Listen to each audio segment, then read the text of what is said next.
ఉద్యమాలలో మా యూత్ కాంగ్రెస్ అధ్యక్షుడు మా వాళ్ళందరూ కూడా ఇందిరా పార్క్ దగ్గర మీతో పాటు దీక్షలో కూర్చుకున్నారు.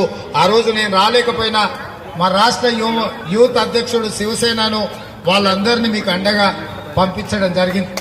ఈ సంపాదన పట్ల మీరు లేవనెత్తుతున్న అంశాల పట్ల నాకు సంపూర్ణమైన అవగాహన ఉన్నది. ఇవి పరిష్కరించలేనంత జటిలమైన సమస్యలు కూడా రావు.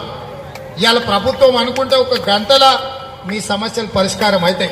మిమ్మల్ని కూర్చోబెట్టి మాట్లాడితే పరిష్కరించగలిగిన సమస్యలు అనుకుంటే అక్కడనే మిమ్మల్ని కూర్చోబెట్టి మీరు ఛాయ్ తాగే లోపల జీవో ఇచ్చి మిమ్మల్ని పంపించవచ్చు. ఎస్ఎస్ఏ ఉద్యోగులు కానీ వీళ్ళందరికీ ఉద్యోగ భద్రత ఉంటుంది. మీ సమస్యలకు పరిష్కారం దొరుకుతుంది. కూడగొట్టిన మొదటి నెలల్నే మిమ్మల్ని సచివాలయానికి పిలిచి సగౌరవంగా మీ సంఘాలతో కూర్చొని మీ సమస్యలన్నింటినీ పరిష్కరించే బాధ్యత కాంగ్రెస్ పార్టీ తీసుకుంటుంది.